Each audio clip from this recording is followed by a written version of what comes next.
Hi, and good afternoon, everyone. I'm Marissa Kozlov. Welcome to today's eMarketer Tech Talk webinar, where we host guests from all areas of media, ad tech, and MarTech. I hope you all had a wonderful weekend. Today, we are going to learn how organizations can overcome influencer marketing measurement challenges with smart metrics based on visibility, impact, and trust. So before we get to all of that great content, let me introduce you to my two special guests from Traackr. The first is Halie Jackson, Director of Global Services. Halie, how are you?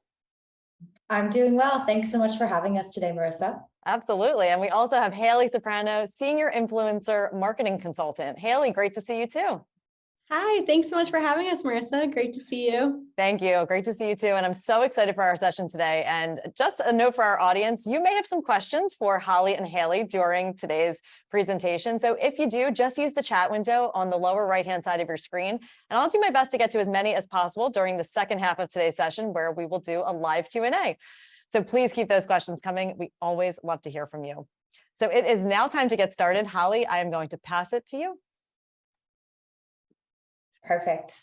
So thanks again, everyone, for joining us today. We're really excited to be here and excited to talk about a topic for which I am passionate about, which is influencer marketing measurement. Most of my career has been dedicated to helping brands harness the value of storytelling. I started in PR, then moved into owned content, and have now landed in influencer marketing. So I've had the privilege of watching each of these industries develop and grow and adapt. And most of them have become easier to measure along the way and arguably more important in this age of digital media. So I'm excited to have landed in influencer marketing and tell you a little bit more about how to measure success with influencers and hopefully make everything make a lot more sense and move towards that ability to easily measure your performance with influencers. And today I'm joined by my colleague, Halie Soprano, who I'll let tell you a little bit more about herself. Thanks, Halie. Hi, everyone. As Halie mentioned, my name is Halie Soprano, and I'm a senior influencer marketing consultant at Traackr, where I advise global and emerging beauty brands on building and growing their influencer strategies. Over the course of 10 years, I've helped global brands build their social media presence, run their paid social media campaigns, and build their influencer programs from the ground up. For brands including beauty brand Beacon 1802, Under Armour, and Wedding Wire. And likewise with Halie, really passionate about the influencer marketing space. So really excited to chat with everyone today.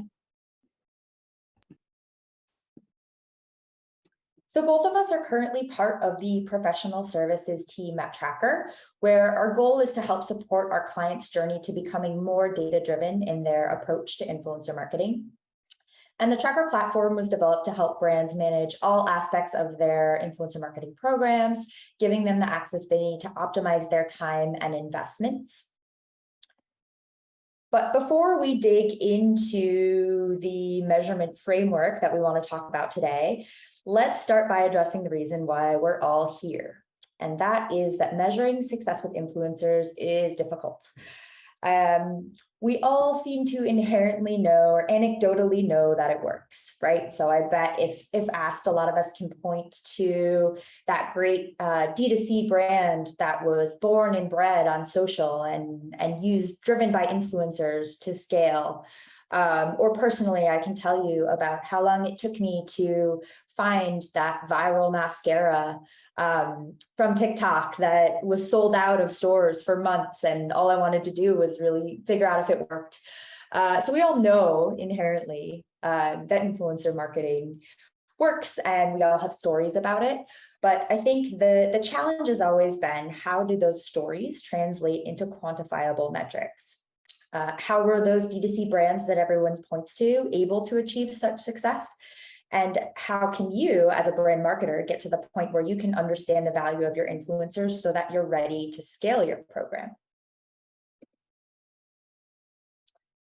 And if you're one of the people here today who doesn't feel 100% confident about how you're measuring your programs, you're not alone. In a recent glossy study of over 100 brands and agencies, 30% of marketers still aren't sure of how their ROI of influencer marketing compares to other strategies. And even more of that group weren't sure how their programs have evolved over time. So they aren't in the position to really scale their influencer program unless they have a full understanding of how they're driving value. And an even higher percent of those asked are still struggling to just report accurately. So 59% of those surveyed are still challenged to accurately track performance across platforms. 58% are challenged to figure out which are the right KPIs to use in tracking ROI. And 43% are still challenged even just to measure success across campaigns from one to the next. So finding an accurate way to measure the impact of content that you don't own, especially across multiple channels, is not an easy feat. And yet there's still one metric out of all of these numbers that I've thrown out today that is really hard to ignore. And that is that 70% of consumers are more likely to buy a product from a brand if they collaborate with an influencer that they know and trust. So that tells us that there's no denying that harnessing the power of influencers provides a massive opportunity to connect with your consumers and can prove to be an increasingly important marketing channel as consumers become more and more selective about how they get their information. So there's really no mistaking the power and opportunity within influencer marketing. But as a group of marketers, we also all here probably realize how important it is to have a way to measure your success. If you're pushing to move or really invest heavily or invest significantly in a channel, you must be able to prove that that channel is driving your business forward. Or those budgets will never unlock and you'll never really be able to invest in scale. And so the way that we've positioned it today is there's really 3 categories of influencer marketing metrics that can be used to measure success with influencers. The first one at the top is just traditional performance metrics. Those are social media metrics that you're probably familiar with.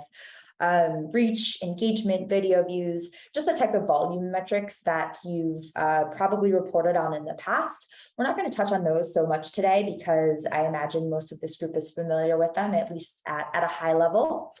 But the other 2 metrics that you'll see on here are meant to go beyond just those performance metrics to help you arrive at a smarter strategy.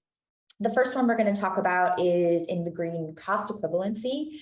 And that's a metric that gives you really a holistic sense of what the value is that comes from influencer marketing and whether or not the strategies that you're employing are actually driving impact.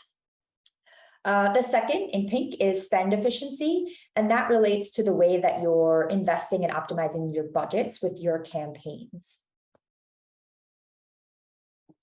So I'm going to start off today with the green one, cost equivalency. This is the metric that at Traackr we use to give brands the ability to understand performance at a high level. So it's the metric that our brands will often use to rank performance of themselves and track month over month. How are we progressing and what's the value of the activities that we're doing within the market? But it also gives you enough detail to really understand why you're getting that value. And that's where you'll see the intersection of the 3, we call it the brand vitality score, the VIT score, but it actually comes from 3 key points, the V, the I, and the T.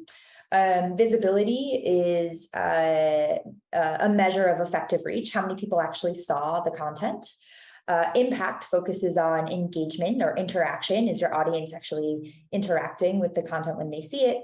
And the last one, trust, is a measure of affinity or focus, or how much of that attention went to your brand being mentioned in a piece of content.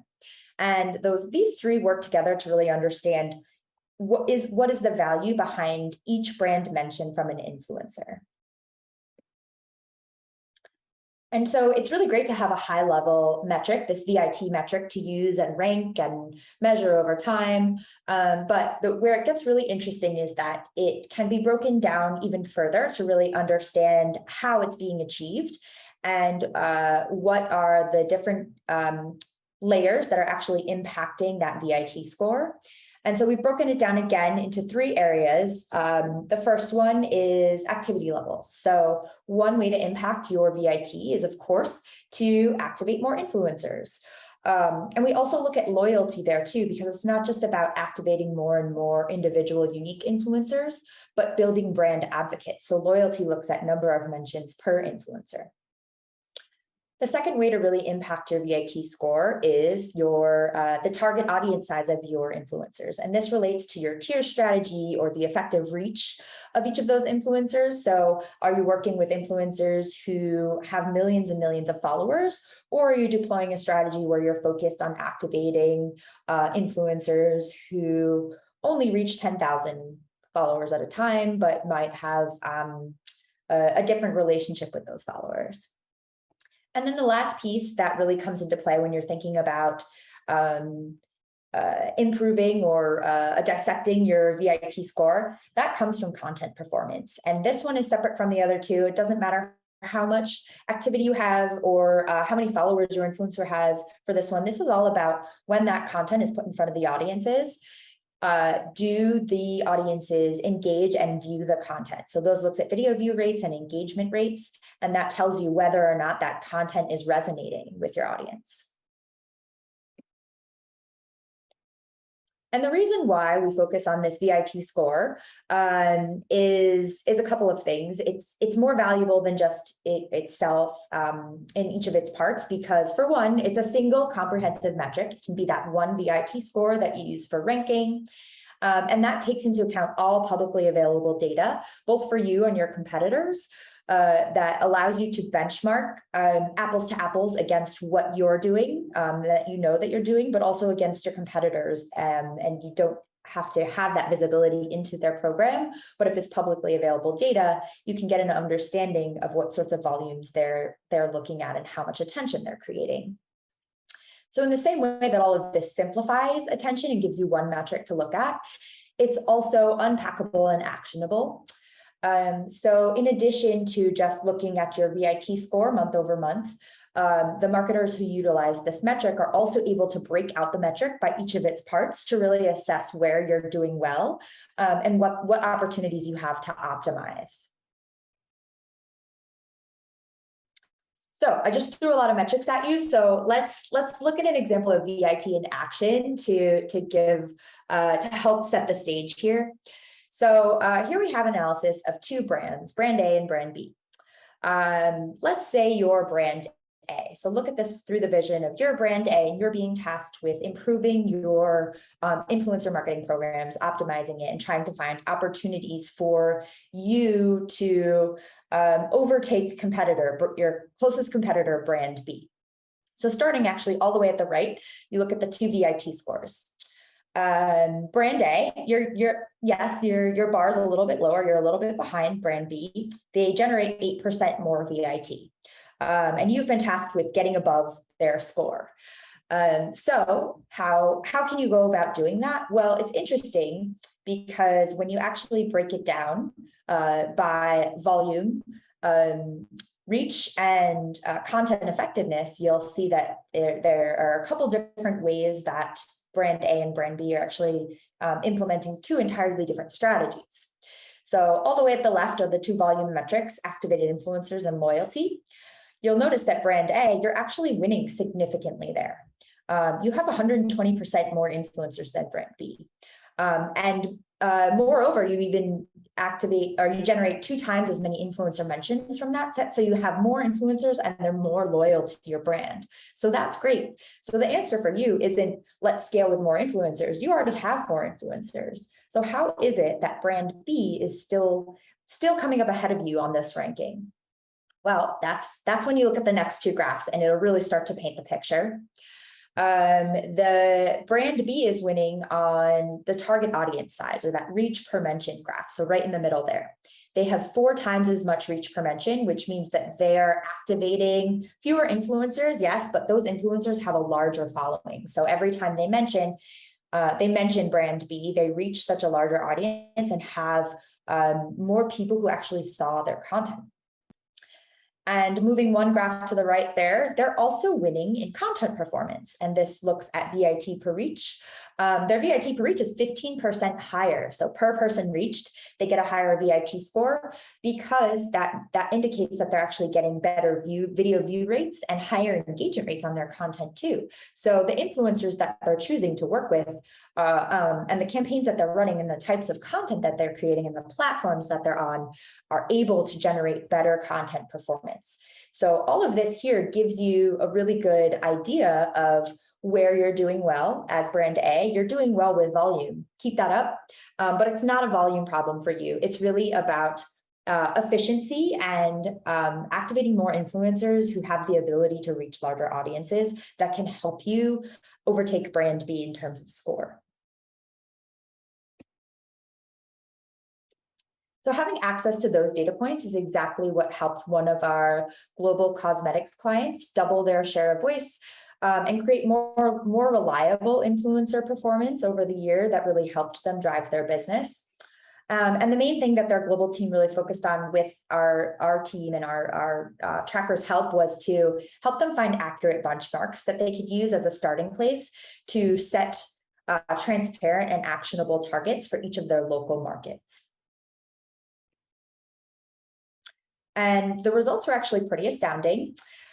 We helped them by reviewing their past performance and their competitive ranking and did that unpacking VIT exercise to find out where they were falling behind versus their key competitors. And in this case, it was unlike brand A, they were actually falling behind in volume and also in content performance. So with that knowledge, what they translated that into was that they needed to set primary goals for their local team. So they decided to seed products with influencers with higher engagement rates to focus on that content performance. They also selected ambassadors from a subset of professional influencers to really drive up their advocacy and their reach. And they launched new partnerships on TikTok because of TikTok's ability to drive really high video view rates. And so those actions were developed at the global team and passed down to the local team for them to apply with their own creative lens. And the result was they were able to double their share of voice and get that 40% increase year over year. Using pretty much the exact same resources they had in 2020. So it wasn't about investing more budget or just activating more influencers, but being smarter about the influencers that they did contract for their programs. So hopefully that gives you some insight on how to use data to better think about optimizing your influencer attention and how to get better results from what you're doing, especially learning from your competitors and having an accurate benchmark. But the other category of measurement that I mentioned at the beginning that might have caught your attention is spend efficiency. And what I will do is pass that over to Halie to tell you a little bit more about how to optimize your budgets. All right, as Halie mentioned, we're now going to dive into one of my favorite topics of influencer marketing and perhaps one of the most underrated areas of measurement when it comes to influencer marketing, and that's spend efficiency. As brands continue to shift a greater share of their marketing budgets into influencer marketing, and as influencers' rates for deliverables continue to increase, and especially the demand for influencers just continues to be on the rise, especially with certain niches and specific platforms. It's integral now more than ever that you're really making sure you're maximizing the ROI on every dollar you're spending with your influencer marketing program. So to make sure that you're maximizing your budget and constantly optimizing your influencer marketing program, you want to make sure that yourself and your team are constantly asking yourselves the below questions here on the left. And if you're not asking those questions, it's about time you might want to start. I also want to point out to the right in the blue box, the spend efficiency metrics. You'll really want to make sure that you're starting to track these metrics if you're not, because this is where you will get greater visibility into your spend efficiency, and knowing these KPIs will help you optimize your spend and really making sure that your dollar is going as far as possible. So you might be asking yourself, so how does a brand use these KPIs in order to take actionable steps to improving their ROI and maximizing their spend? I'm going to take you through two examples. One is a global CPG brand, and another is a global beauty brand, who both put the below points into practice in order to optimize their campaigns and maximize their ROI from their influencers. So first we have our global beauty brand example. I'm going to take you through this from left to right here. So as you can see in the far left chart, this global beauty brand invested the majority of their dollars, or the greatest share of their influencer marketing budget, into their top tier influencers. When you look at the middle chart, you'll see that their top tier influencers were not only accounted for their largest portion of their investment, but they actually were one of their most efficient tiers of influencers when it came to their cost per video view. So super efficient for them, especially when they're considering how they can scale video views at scale and efficiently. And then if you look at the chart all the way to the right, this chart here is showing you where this brand sees the most efficient CPV in terms of platform. So when they took a look at Instagram, TikTok, and YouTube, they saw that their most efficient CPV was coming from TikTok. So what does a brand do with this information? This brand, knowing this information, these data points that they had in Traackr, were able to understand where their investments were going, and they could move forward and invest further into that top tier. Specifically from these data points, they're able to now invest more into the top tier influencers on TikTok, because that's where they really see the greatest bang for their buck. Another point here in putting this into action is if this brand were to reallocate $10,000 from their micro tier influencers who weren't as efficient for them as their top tier influencers, they would have been able to likely get 833,000 more views. So that's just one example. The next example we have here is looking at this global CPG brand. They were executing a campaign for their product on TikTok. They didn't have a whole lot of historical data on TikTok campaigns, so they started small and they started with these first few steps. First, they focused on quality over quantity, including a few higher tier influencers within their strategy. They had about 5 influencers total, and a few of those were top and VIP tier influencers, really focusing again on kind of less is more, quality over quantity. And they chose these VIP influencers because they knew that those VIPs could really help them achieve views at scale. And the second portion of that is not only did they pick these influencers who maybe had a little bit larger following, but they were really super intentional when they were selecting these influencers by looking at their historical data. They looked at influencers that historically had very strong engagement rates, view rates, average video views. And not only that, but they looked at the content that best performed for these influencers and the content formats and styles that were working really well for these influencers and proving to be successful. And they really leaned into that. They really co-created with them, gave them creative freedom, and again, used that data to help inform what the content looked like for their campaign in order to better predict future success.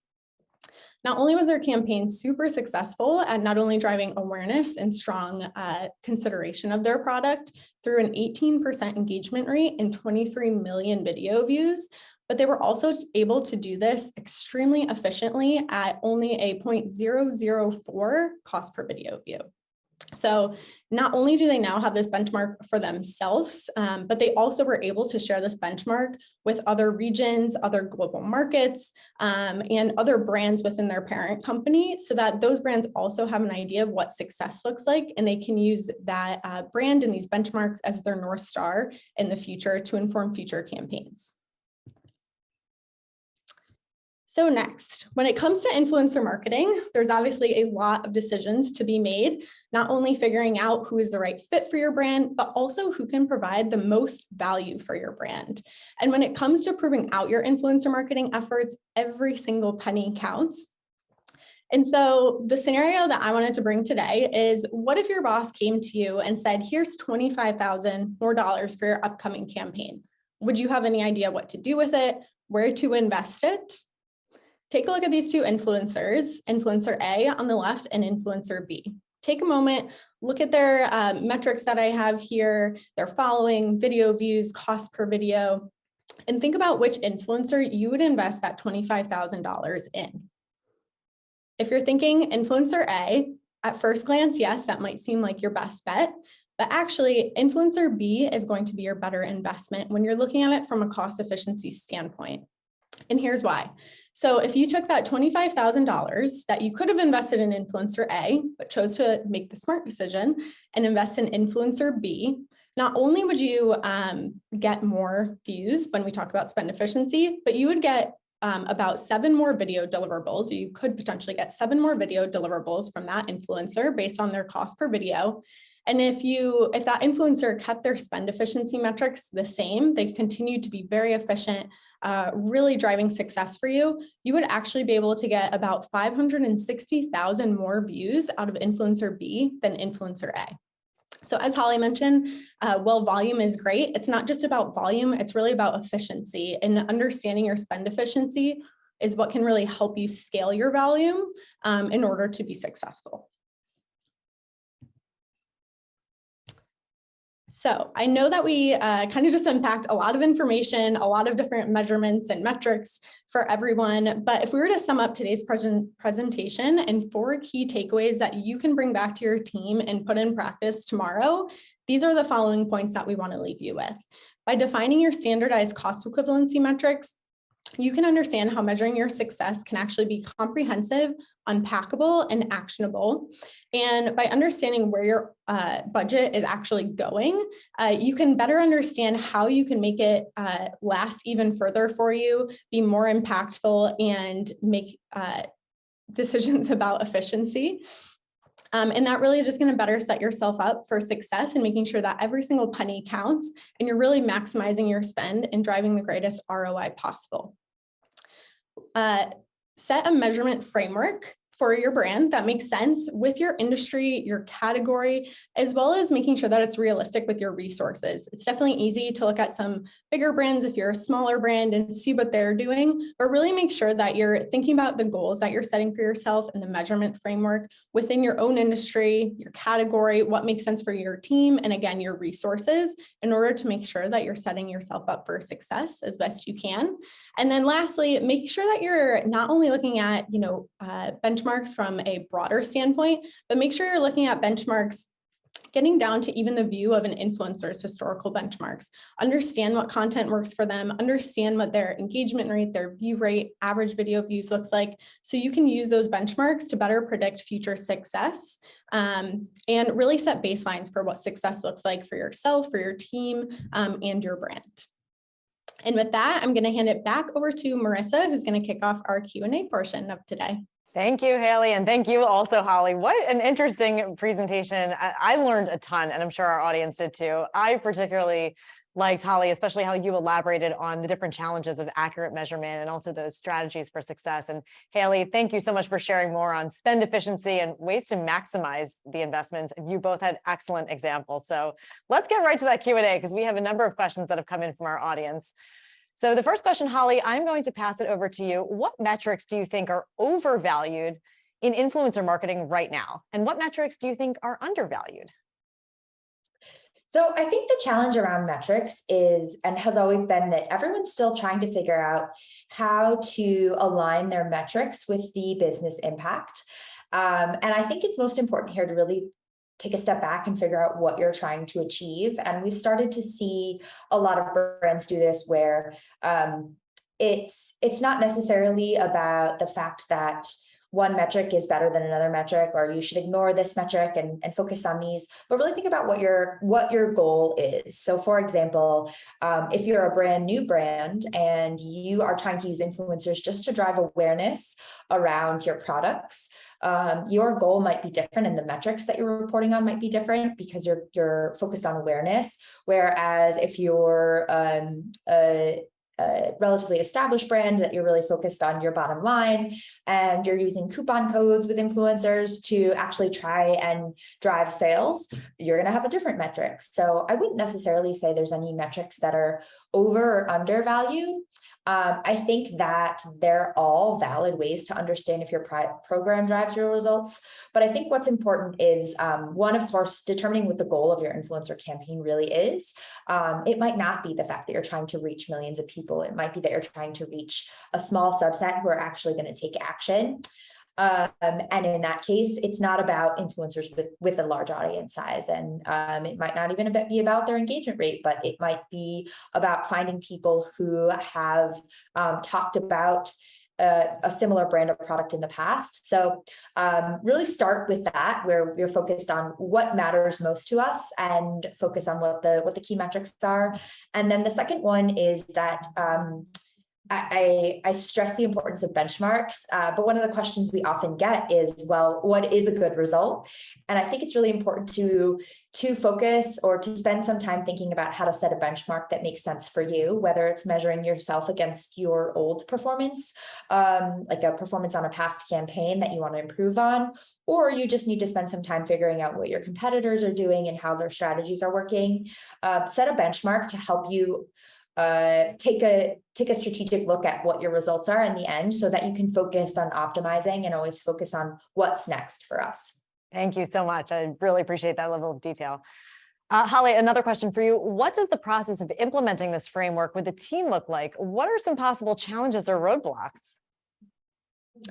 I think it's really important to set the scene here. So focus on upskilling your team and all of your stakeholders about the landscape, why this is valuable, what that opportunity is, and most importantly, what are you trying to achieve? And then make sure everyone's aligned on the core objectives of your program and set those KPIs. It's important that everyone knows exactly what they are being measured on, and then make sure everyone has access to the data so that they can track their progress. Check in often, optimize and adjust as you go. I think that's a lesson we can learn from the advertising industry. They're constantly optimizing their campaigns. It's not a set and forget. Same with influencers. Figure out what's working, share best practices, highlight your wins, focus on spending some time around what's going on in the space. And then, of course, just set achievable goals. It's whatever you're doing, there might be some change management within that team. So make sure that you allow for some time, but make sure everyone is on board with following the same process and speaking the same language. Okay. Always challenges sometimes with working with the team. So thank you for that feedback. The next question is for you, Halie. I love this next question because there are brands these days that don't yet work with influencers. What's your perspective on how could a brand implement a framework like this if you're a brand that's just getting started and you don't have a lot of historical data? What's your thoughts on that? Yeah, that's a great question. So I think if you're lacking historical data, there's a few paths you can take to develop some benchmarks to just kind of start getting your feet wet and getting some data. So I think first and foremost, brands should really think about start somewhere and start small. Understanding that, yes, you might not be able to put an entire campaign budget behind, a test and learn opportunity, but if you do have some budget, think about how you could really run some smart tests and start there. Maybe there's a few, small influencers or a few influencers of various sizes you could partner with to get some initial ideas of what your spend efficiency metrics may look like. And then you can at least start developing an average and start developing some of those benchmarks, but just getting started is really key there. The second path I would say is think about how you can maybe leverage relevant benchmarks from other digital media efforts.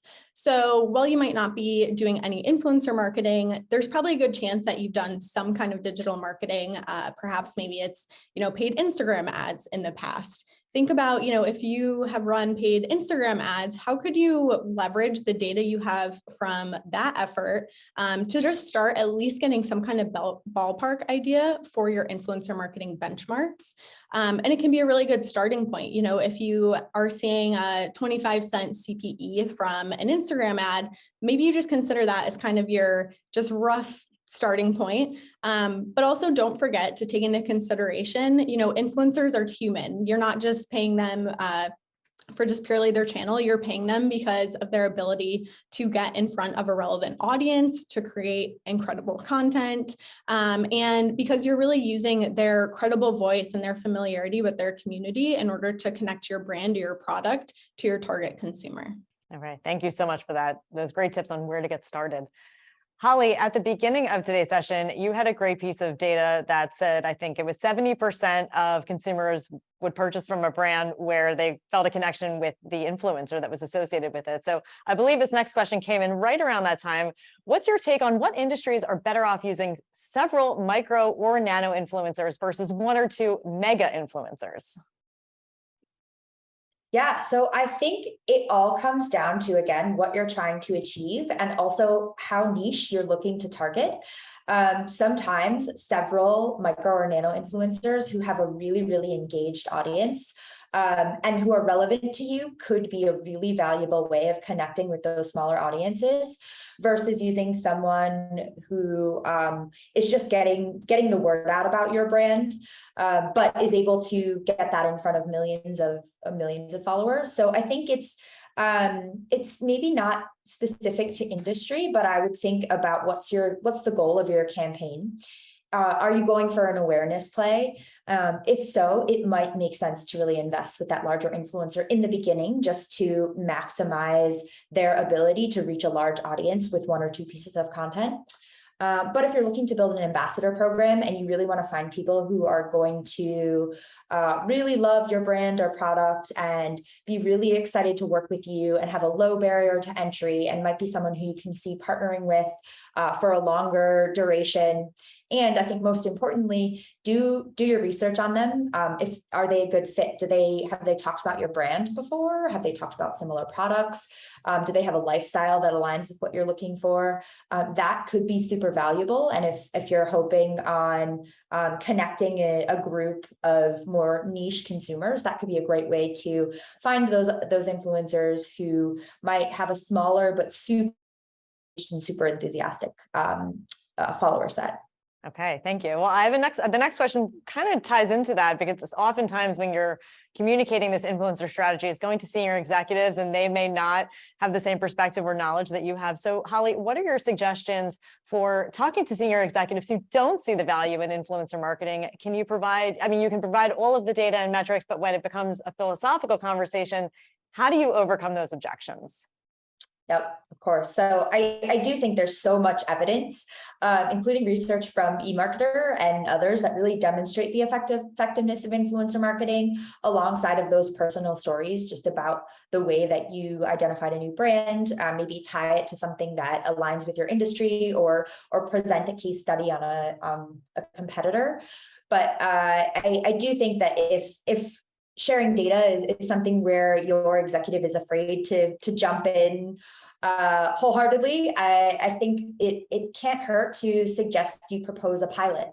Get started small, maybe use a test budget to try something small.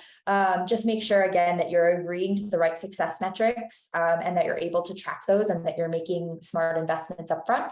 But you can prove a lot with a pilot, and especially if you're tracking the right KPIs that will really showcase the opportunity to scale. I think that's a really great way to test. That's great feedback right there. Thank you.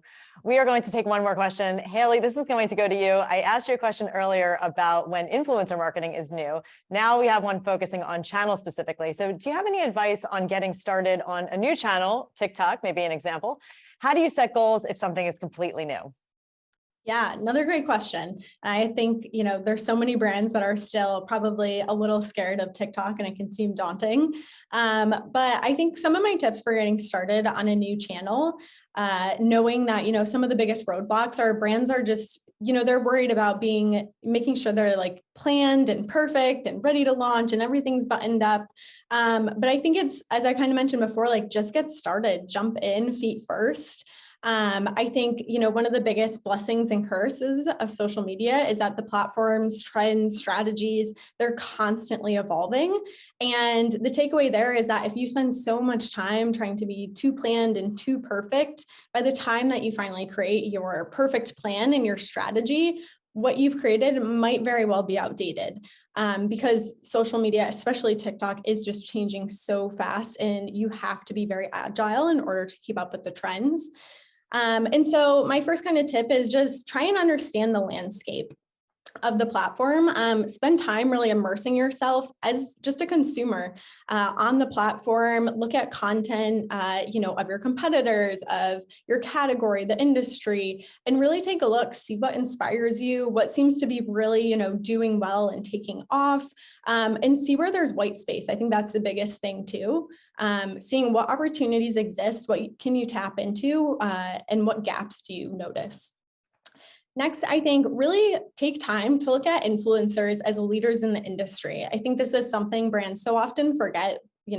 Really looking at competitors, yes, that's great, but influencers are so key. They're so incredibly agile. A lot of them are still one-man teams doing all their content creation, looking at trends, and they're constantly on these platforms. And they're the ones really starting the trends, and they have their ear to the ground to the communities that you're trying to reach and where your target consumers are. So really look to influencers, see what's working well for them, see what trends they're starting. They're creating the content that consumers really want to engage with. And then lastly, I think really just making sure, as Halie kind of mentioned, start small and kind of test and learn.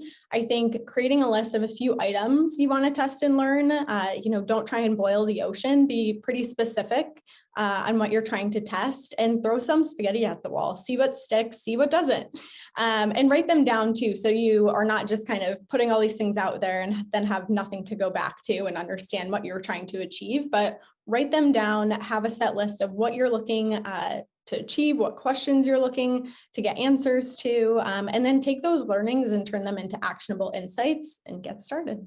All right. Well, thank you so much for those great takeaways. Just try it, right? Just may as well see what happens. Well, Halie and Halie, thank you both so much for being here. This was great content today. And of course, thank you so much for answering all those questions from our audience. We really, really appreciate it. Absolutely. Thanks so much, Marissa. And before we wrap up today, I'm just going to take a moment to share a few things that are happening across eMarketer's media channels. In just less than 2 weeks, eMarketer and Insider Intelligence will be in Cannes. So if you and your colleagues will be there, please send me a note so my colleagues and I can find some time to meet up with you while we're there.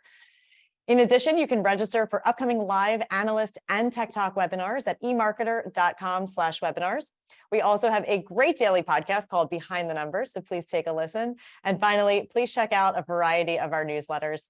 Keep an eye on your email. You'll be getting a link to today's recording. And finally, thank you all for your time, for being here. And thanks again to Halie, Halie, and the entire team at Traackr. We'll see you all on the next Tech Talk.